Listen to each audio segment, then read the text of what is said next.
दिनै एबसुआ मानि गुन्दागिरि जाखो माब्रै दादागिरि जाखो बिथांमोनालाय दिनै बिथां गुन्दाफोरखौ खुलुमबाय रायजोफोर आं बे समाव मोनसे सुंद' भिडिअ लानानै फैलायबाय रायजोफोर बर' हारिनि सिंस्रि होननानै बुङोब्ला जोङो दुलाराय बर' फरायसा आफाद एबा एबसुखौनो जोङो बर' हारिनि सिंस्रि होननानै जोङो साननानै लायो नङा होमबा रायजोफोर बर' हारिनि गोथार आफाद होननानै बुङोब्ला जोङो एबसु एबा दुलाराय बर' फरायसा आफादखौनो जोङो बर' हारिनि गोथार आफाद होननानै जोङो सिबियो मान होयो जोङो सनमान होयो जोङो गनायनानै लायो नाथाय बेबायदि आफादा दिनै एबसुआ माबा मोनसे भुल नुयोबा बिथांमोना मोजां खोथा बुंनांगौ नङा होमबा दिनै एबसुआ मानि गुन्दागिरि जाखो माब्रै दादागिरि जाखो बिथांमोनालाय दिनै बिथां गुन्दाफोरखौ दिनै सोरनि गोरोन्थिनि थाखाय सानैसो सुबुंफोरजों मानो गाज्रि सोंखारि जाखो सोरनि गोरोन्थिनि थाखाय दिनैनि दिनाव सानैसो मानसिफोरजों मानो गाज्रि मुं सुनानै मानो सोंखारि जानांगौ जाखो थारैनो बे गोरोन्थिया सोरनि बेखौ रायजो राजा नोंथांमोना बयबो मिन्थिखायो नङा होमबा बबेबा मोनसे हारिनि माहारियारि आफादनि सोरबा सासे दैदेनगिरिया बबेबा मोनसे राजनीतिक हानजाजों थानानै बै राजनीतिक हानजाखौ मदद होनांगौनि बाथ्रा बुङोब्ला बेवहाय 100आव 30% रायजो राजाफोरा मोजां मोनग्रा थागोन नाथाय 70%आनो गाज्रि मोनग्रा थायो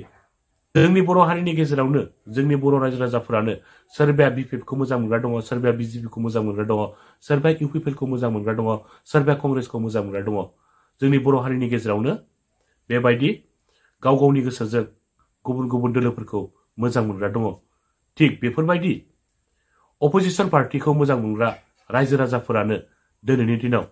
दुलाराय बर' फरायसा आफादखौ सोंखारिदों मानो सोंखारिदों होनब्ला दुलाराय बर' फरायसा आफादनि गाहाय आफादगिरि मानगोनां B.V.N बर' सार बिथाङा बिजेपिनो भट होनांगौ होननानै बुंनायनि थाखाय दिनैनि दिनाव अपोजिशन पार्टीखौ मोजां मोनग्रा रायजो राजाफोरा दुलाराय बर' फरायसा आफादखौ सोंखारिदों मानगोनां B.V.N बर' सारखौ सोंखारिदों रायजोफोर बबेबा मोनसे आफादनि सोरबा सासे दैदेनगिरिखौ सोंखारिनाय माने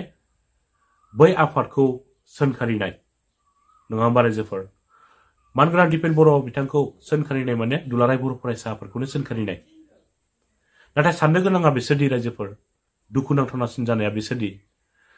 गोदो गोदायनिफ्रायनो दुलाराय बर' फरायसा आफादा बर' हारिनि खैफोदनि समाव निदाननि समाव अलखदनि समाव दुखुनि समाव बेरा जानानै गसंथाबोदोंमोन इन्जुर जानानै गसंथाबोदोंमोन बेबायदि गसंथाबोनाय मोनसे बर' हारिनि गोथार आफादा दिनैनि दिनाव गावखौनो सोरनिबा गोरोन्थिनि थाखाय गोसोम हांगार फोननानै लानाय बायदिखौसो आं नुबाय रायजोफोर जि गुफुराव जिखि दागोआनो नाङाथों मानो जिखि खालारानो नाङाथों मानो बेखौ हुखुम मोननो थाखाय हायाबो जानो हागौ हयथ' हागोनब्लाबो गोबाव सम नांगोन रायजोफोर गोबाव सम नांगौ जायो नङा होमबा रायजोफोर बबेबा मोनसे जि गुफुराव जुदि जिखि दागोआनो नाङा मानो बेखौ हुखुम मोननो थाखाय गोबाव सम नांगौ जायो रायजोफोर नाथाय रायजोफोर बै समनिफ्रायनो बर' हारिनि खैफोदनि समाव निदाननि समाव दुखुनि समाव अलखदनि समाव इन्जुर जानानै बेरा जानानै गसंथाबोनाय बर' हारिनि गोथार आफाद जायखौ जोङो दुलाराय बर' फरायसा आफाद होननानै बुङो बिदि आफादा दिनैनि दिनाव रायजो राजाफोरजों सोंखारि जानाया बेसे दुखुनांथाव नङा होमबा रायजोफोर बेसे दुखुनांथावना मोनसे बर' हारिनि गोथार आफादानो रायजो राजाफोरजों माखासे रायजो राजाफोरजों सोंखारि जानाया बे जोबोद दुखुनांथावना जादों दुलाराय बर' फरायसा आफादा फैबाय थानाय समाव जुदि जोबस्रांहैयोब्ला बर' हारियाबो जोबस्रांबाय होननानैसो जोङो साननानै लानांगोन रायजोफोर बर' हारिनि जानानै गसंथाग्रा मा आफाद ओंखारबावगोन रायजोफोर बर' हारिनि जानानै गसंथानो थाखाय आरो आफादखौनो जों नुहुराखै बिनिखायनो रायजोफोर आंनि साननाय बायदिब्ला फैबाय थानाय समाव बर' हारिनि माहारियारि आफादा मोनसेबो राजनीतिक हानजाजों थायालासिनो जोंनि माहारियारि आफादा रायजो राजाफोरखौ लानानै बर' हारिनि जौगानायनि थाखाय मोजाङै खामानि मावलांफिनोब्लानो बे गोसोम दागोआ जोबगोन होननानै आं सानो रायजोफोर जिखि हानजायानो जाया मानो राजनीतिकआ राजनीतिकैनो थागोन नाथाय माहारियारि आफाद हिसाबै मोनसेबो राजनीतिक हानजाजों थायाबालानो रायजो राजाफोरखौ लानानै हारि जौगानायनि थाखाय मोजां खामानि मावलांबाय थाबानो बे गोसोम दागो नांनाया जोबस्रांगोन खारगोन होननानै आं सानो रायजोफोर बिनिखायनो जोङो जा जानानै थांबाय बे जानानै थांनाय बाथ्राफोरखौ लानानै जोङो गावजों गाव सोंखारिलायबाय थानायनिफ्राय गोजानाव थानांगौ। जोङो गावनि हारिखौ माबायदि जौगालांहोनांगौ जोङो बेखौसो साननांगोन। बेनिखायनो रायजोफोर, जोङो हारिखौ फोथांनानै लाखिनोब्ला, जोङो हारिखौ गोजौ फारसे आवगायलांहोनोब्ला जोङो